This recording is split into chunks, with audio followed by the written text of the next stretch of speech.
All right, here we go. So we are back for another episode. And today I have with me Jamie Mraz, and she is one of my preferred physical therapists for you guys. She is an expert in tactical physical therapy. She's been working with tactical athletes for years. I'm going to let her do her introduction so you guys can know who she is. It's crazy that we haven't really done a public podcast before. I know you've come into the community and done some education for our groups, but we've definitely put this off for too long. So I'm going to let you kind of do your intro, Jamie. Yeah, thanks for having me, Susan, and it's awesome to catch up. It's been a few years. So I'm Jamie. I'm a physical therapist, as Susan already mentioned. So I've been practicing for about 16 years now. I spent 12 years working for the Army in a variety of roles, some clinical, some consulting, and then education. Currently, I'm on a human performance team supporting Air Force Special Warfare. Additionally, I am the team physical therapist for Modern Athlete Strength Systems, and I also run an online business where I work primarily with tactical athletes, military, and law enforcement, doing remote coaching and fitness programming. Yeah, that's awesome. And one of the things that I love about you and like your content that you do is like just having known you for a few years, I love that you are like the type of physical therapist who is like in the gym with your athletes. Like you really hone in on your own physical performance. And I think when I look at your content, some of the things that I really appreciate is you kind of force people to do some of the foundational work that we all kind of neglect, right? Like joint health, like some mobility, things like that, especially as we get into our 30s, our 40s. I was tempted to say golden years, but we're not quite We're there not quite yet. there. So Yeah, I think that I'd really love to hear like your take on that today and maybe how we can focus in on that a little bit. yeah, I think, I always say, so with, I take on a lot of Army Baylor physical therapy interns, and something I always tell them is you've got to walk the walk, right? Like you're not going to go to a dentist with nasty teeth. You're not going to get your hair cut by someone with hideous hair. If you're an athlete and you're going to physical therapy, they are expecting you to be fit and in the gym as well. Because if you're not, how can you provide appropriate guidance on how to modify in the gym, how to modify your training, and then appropriately rehab to get back into the gym? And we see that a lot in the military setting in the clinics. An athlete will go and then they're just told, like, okay, don't run, don't squat, don't deadlift, don't do any of these things. And it's not really practical advice. We know that the athlete needs to continue doing those things, and we need a plan to get them there. So I've kind of always advocated for physical therapists and health professionals. I think that we should be living our healthiest lives. And really, from physical therapy, our exercise programming is our bread and butter. All the hands on stuff is an adjunct, but without an appropriate exercise program, tissues are not going to heal in the body. So I have always advocated for that. And I know my athletes really appreciate that. And I think being in the gym with them, it gives you a little bit of like street cred, even though I'm a 41-year-old female in the gym with 20, 25-year-old guys. I think it goes a long way to get buy-in with your athlete. And with that said, kind of like we were mentioning, when you get a little bit older, so we're both in our 40s, right? Mhm. Your vehicle will run for a long time. You just have to do a little bit more maintenance as you get older. The shit that your body could tolerate when you were in your 20s doesn't fly as you get 30s, 40s. And we see that a lot with tactical athletes as they're approaching their mature years, closer to the end of their career. They're probably thinking about retirement, what kind of life they may want in retirement, and understanding and recognizing that what they've been doing up until that point may not yield the retirement they want unless they make some changes. And even for the younger guys, we want them to kind of have that foresight of like, what do I need to do now so that my body will give me a long career. So I know that's what you're advocating for as well. That's what I'm advocating for, and trying to educate and get people where they're healthy for a long career, but then healthy on the back end of that career to be family members and be present with their kids, and not be super broke. Yeah. And I think that's important when, let's say if you've come into the military setting at a younger age, right? A lot of guys are retiring out of the military in their early 40s or mid 40s. And you still have, 20, 30, 40 years of life or more potentially left. And so the quality of life, what you're able to do physically, I think after that age becomes, right, like incredibly important, Right. and to some of the other things you said, yeah, we're like, I'm in my mid 40s, and I'm in the gym with like sometimes 18, 19, 20-year Right. old guys, and even though I might not be putting up as much weight as they are, right, it's important that they see you doing Right. that. And I've definitely done some rounds in civilian physical therapy throughout my life. And just the contrast between like going to a civilian provider sometimes and going to someone who's experienced in not only tactical rehab, but also somebody who spends time in the gym Right. themselves. Working with Li- athletes. Yeah, there's a huge difference in how that rehab is delivered.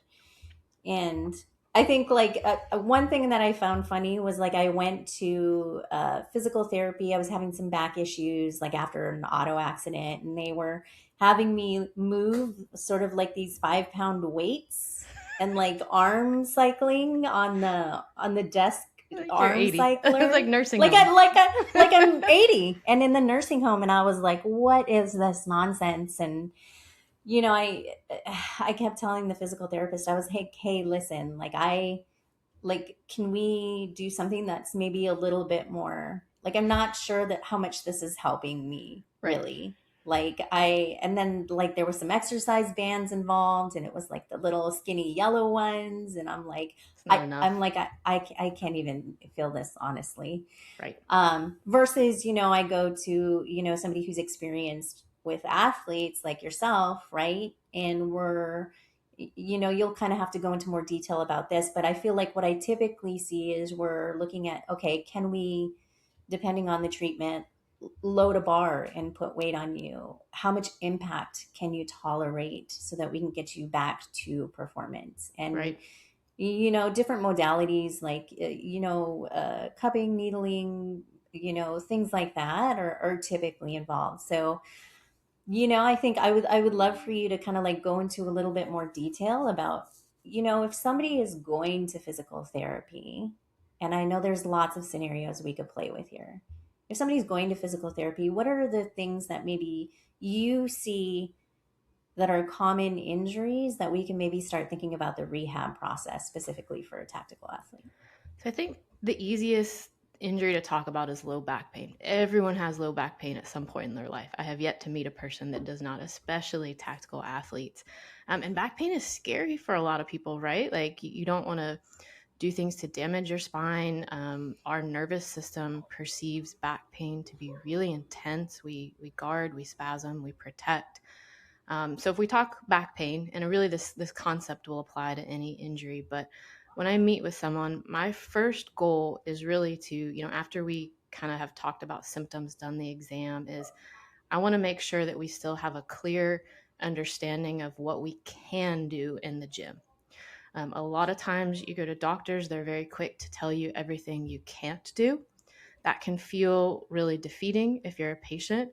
I've had people with multiple limb amputations. There are, independent of back pain, but there are always things that you can do in the gym, regardless of the severity of the injury. There are always ways to move your body. So, my first goal is for the patient to have a solid understanding of what they still can do in the gym. I want them to have some mode of cardio. I want them to have some mode of, like, I'm going to call it just mobility, joint health stuff, and then some mode of still strength training. And that's going to vary based on the person and the injury. But I think that's the most important piece of rehab for both physical healing and keeping the mind in a good place as we go through recovery. So once we've kind of gone through what they still can do with training, and that may mean modifications. So maybe we can't back squat for a while. Can we belt squat? Can we goblet squat? Worst case, can we air squat? We want to find things that they can still do. Then I want to make sure they're in a good place with just health habits. People underestimate how important nutrition is, sleep is, and then just managing the stress in your life. If you're super stressed, your body's going to perceive pain to be way worse than it needs to be.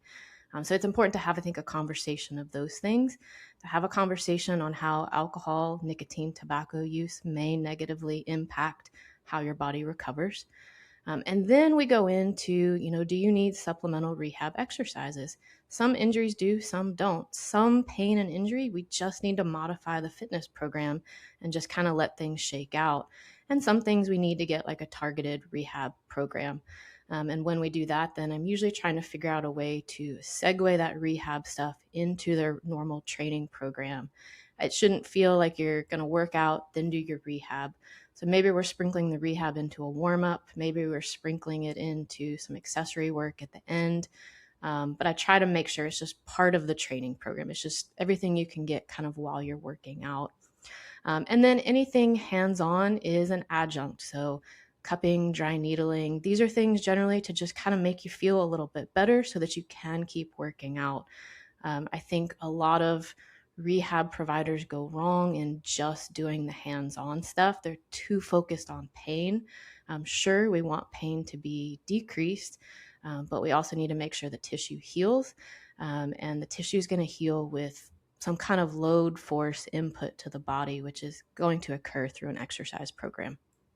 Yeah, I think you made two really important points there. So, like the mental impact of rehab, especially in somebody who's been training for a long time or somebody who's maybe a little bit higher performing, especially in the military where there's a lot of expectations around how you perform physically can really be kind of like a mental, mind fuck, to some of Yeah, these guys because they don't know how to slow down, right. which It's which is also sometimes precipitating to some of those injuries to some too. of the pain. And then if they Mhm. can't go 100 because they're hurt, they choose to go 0, and then that takes you to a really dark place.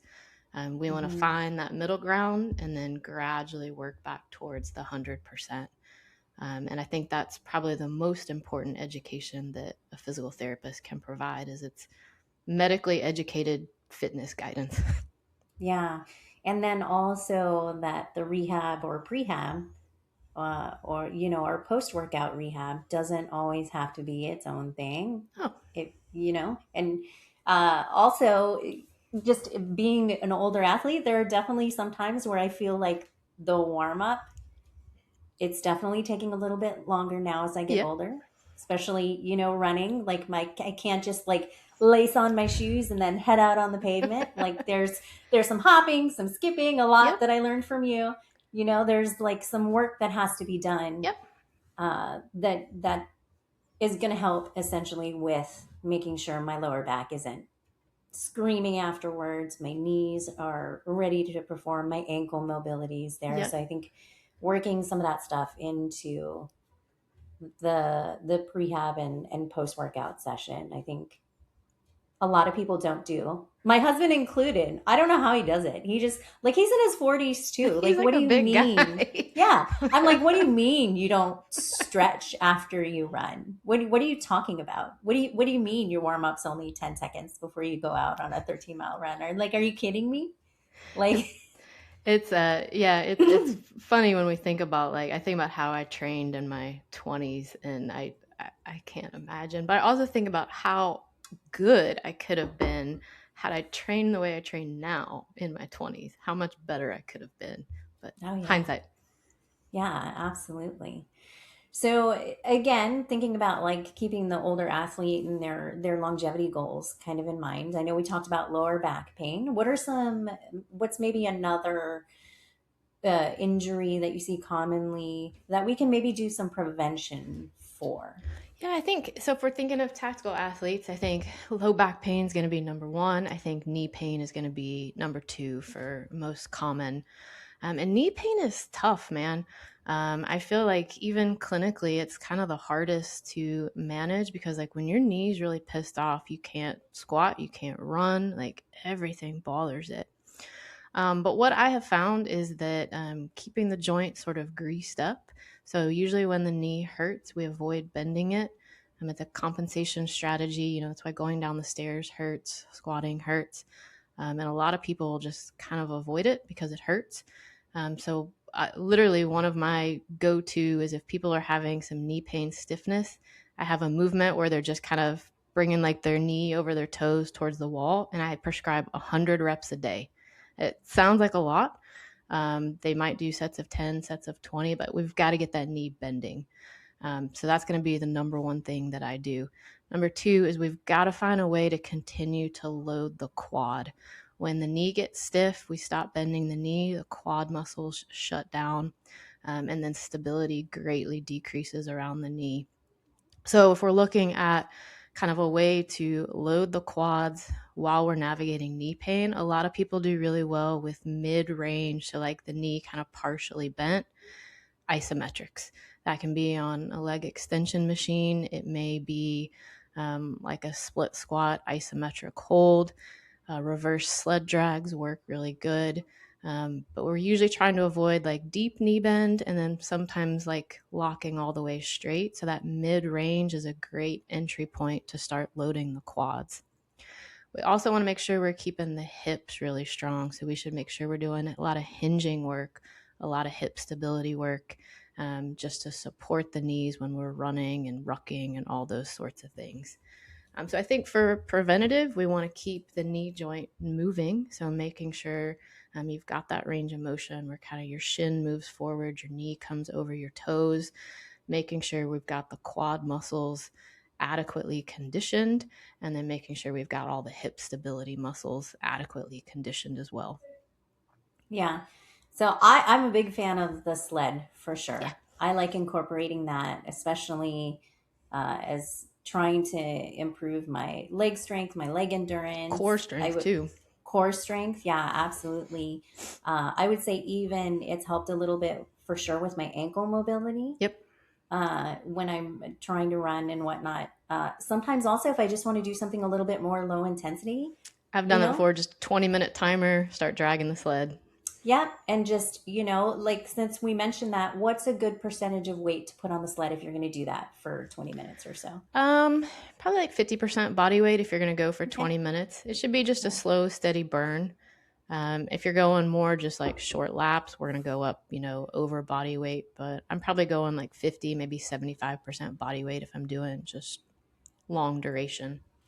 So we kind of talked about, you mentioned the sled, right? We talked Mm-hmm. about that. We were talking about Kind of knee mid-range pain. quad Yeah. training. Yep. Yeah. Knee range of Yeah. motion. Okay. Uh, and let's say we're already maybe kind of at that older age. We've experienced a few injuries, maybe in the knee or the lower back already. What can we do as far as like expectations and like return to performance, or just like is there going to be a point where like we can really manage that pain? What are some of your recommendations around that if we've already been injured maybe in the past? Yeah, I think sometimes it is expectation management of, a lot of tactical athletes are going to have some kind of an impact demand, be that running, rucking. So we usually can't pull impact activity out of the equation completely. But a lot of times it's decreasing it, decreasing the volume, supplementing with lower impact cardio. Swimming is always my recommendation when people have access to a pool. Cycling, I've had really good results both personally and in the clinic. When we reach that point that we're kind of trying to balance like impact with maintaining via low impact, doing blood flow restriction training with cycling and doing that 3 times a week to help maintain VO2 max while we're kind of cutting down a little bit on the mileage. But I think it's finding that balance of maintaining the minimum mileage you need to do your job without unnecessary stress through the joints. Would you say that there's maybe some things that somebody can watch out for if they're starting to reach that point of like overuse, or maybe, taxing those joints a little bit more than need be? Because I feel like that's another issue we see too, is everything is high intensity, Yeah. everything's heavy loads. And sometimes these athletes, they have a hard time just backing off or taking some Yeah. deload time. I What are some think things we can watch for? I think if you start having problems going down the stairs, that tends to mean, because it's a pretty small range of motion needed to go down the stairs, but that means that that knee's not tolerating kind of loading while bending, which means things are irritated in the joint. Swelling in the knee as well. Swelling will typically occur either on the back side of the knee, and you're going to feel like that space behind the knee is really full, and or around the front of the knee, like the kneecap. Those bursa sacs will fill up, and the front of your knee may look a little puffy. If you're noticing those things, that means things are irritated and inflamed. But I would say probably the going down the stairs is the first thing that a lot of people will report. And that typically means that joint's not tolerating load. Okay. So I'm gonna out myself right Okay. now, right? Because I'm increasing my mileage with running, and I'm definitely in my right knee have some of that swelling going on. It not a ton of pain, really, right? But definitely notice, hey, when I go down the stairs, that knee's a little bit more tender. Yep. And I do my best not to. I'm not doing a ton of mileage right Right. now, right? But getting back into running, and I joke that my right knee is just my fat knee. Okay. Because of swelling? Yeah, and I'm like, has it always been that way, or is it just it's definitely because the increase in mileage for Sure. me. And so some of the advice that like I've gotten to is like, maybe apply some heat to it. And then I hear like mixed things about like applying heat versus cold. And, I think people still sometimes think that the rice method is like a thing. And, Yeah. just like everything else that maybe was like the common, I think, advice like Right. previously. But I know Right. that we have a lot more uh, sort of modern things that we can do for that. So let's maybe talk about that outside the physical therapy. What are some like maybe like uh, uh, other than what you would prescribe, some home treatments that we can do for maybe some of that swelling? So for swelling, you're not going to want to do heat. Ice, the research is kind of a mixed bag. Some people will say not to do ice because it'll impede the inflammatory process. I tend to tell people use ice if you need to for pain control. I would much rather someone ice their knee versus pop a bunch of ibuprofen regularly. Um, so ice, if people have access to compression, like Normatec boots, that can be a great way to work through some swelling. But the most tried and true method is going to be movement, gentle movement. So find a range of motion that you can tolerate and move that joint regularly in that pain-free range, in addition to making sure that you're well hydrated, and always back to nutrition, making Yeah. sure you're not eating a bunch of shit. You just want to keep the body's internal environment optimized for healing. Yeah. So compression sounds like is kind of the thing, and then ice is needed for pain, And then maybe, gentle, and then gentle frequent movement. movement. Yeah, for sure. Those are definitely things that have helped me. And then managing my mileage, I don't Yep. I don't overdo it. Yep. So I'd like to ask, what is maybe two or three resources that you feel like people can turn to, or things that you would like them to know when thinking about training, managing injury, or just the rehab process? What are some of your go-tos that you kind of recommend to people? So I think for anybody, healthy or uninjured, I think using, I'm going to call it like movement self exploring in the gym is one of the most beneficial things you can do.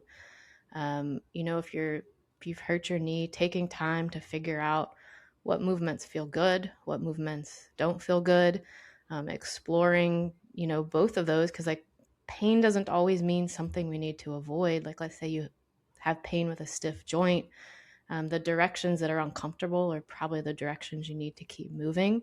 But I really think that the patients that do the best are the ones that are kind of doing that self exploration with movement and with their training, and kind of on their own accord, kind of trying to modify their training to a way that makes their body feel better. So that's always going to be my number one resource, is like learn your own body and learn it really, really well. Learn what makes you feel better, learn what makes you feel good, and really know those things. Otherwise, I've got, in preparation of this question, I've got a couple books that really have impacted the way I think about just health and healing, and how the body responds to injury, and all those sorts of things. So the first one is, it's just the circadian code. So when people come to me and I see this a lot at the end of a career, they know their health is just total shit, from just a blood work standpoint, a physical capacity standpoint, and they don't really know where to start. I usually refer people to this book. It's written in kind of lay language. It's not super medical jargon, but it kind of just talks about how to start making really basic habits to get your body back on the right track for health. I really enjoyed the book. I think that it makes a lot of sense. A lot of patients seem to get a lot out of it. So the circadian code. And then the other one, for this was really more applicable to like my military athletes. It's called Touching the Dragon and Other Techniques for Surviving Life's Wars.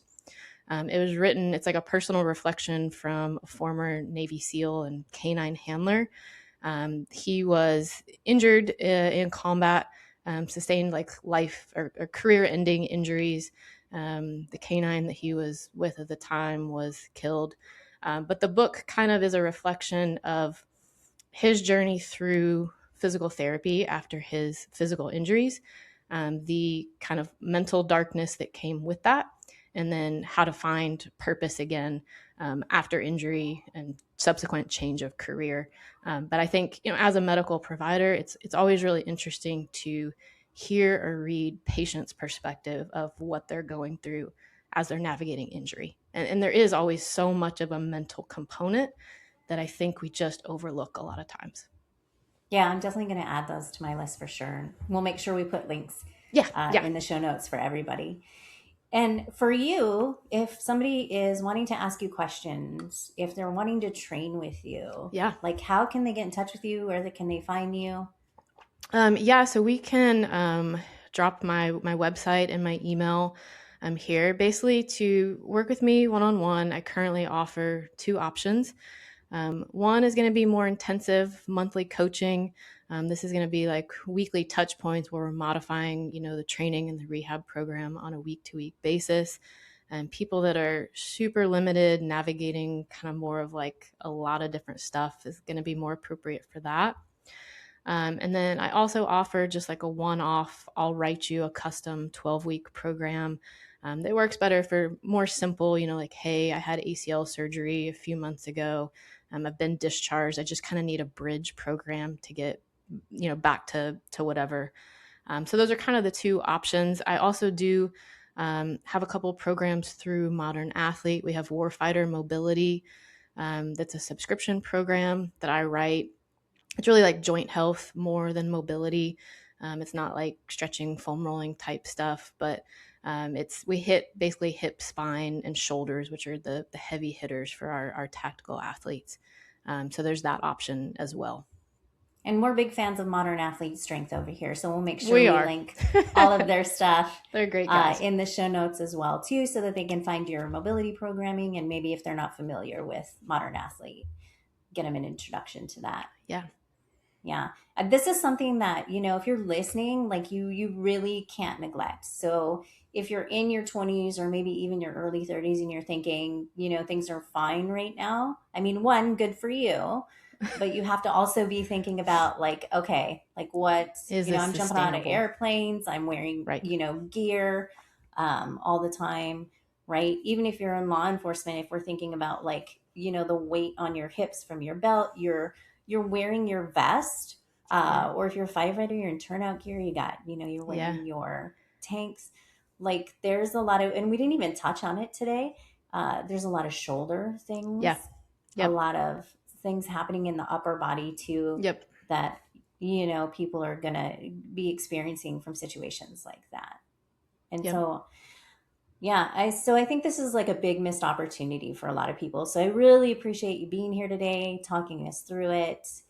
And I'm really hoping some of these guys are going to come over and start taking a little bit better care of their body with you, Yes. Jamie.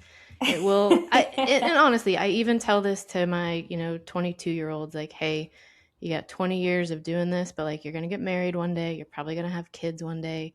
Yeah. You don't want your spouse pushing your ass around in the wheelchair when you're 45. Like, you want to be able to coach your kids' soccer games, Yeah. like, do all the trips with your spouse, like, take care of yourself. If you don't care about it, do it for them. Like, Yeah. they're going to want someone that's present in retirement. They need, and it's mental too, like, right? Like, you need your physical body in condition, but you need your mind in a good space too. And you got to Yeah, take care of yourself. 100%. Awesome advice. Thank you so much for that. Super happy that we were able to do this today. So I know this is our first podcast, hopefully not our last. Yeah, we need to link up more often. We do. I need to make a trip out there. Yes. Yeah. All right. Awesome. Thank you.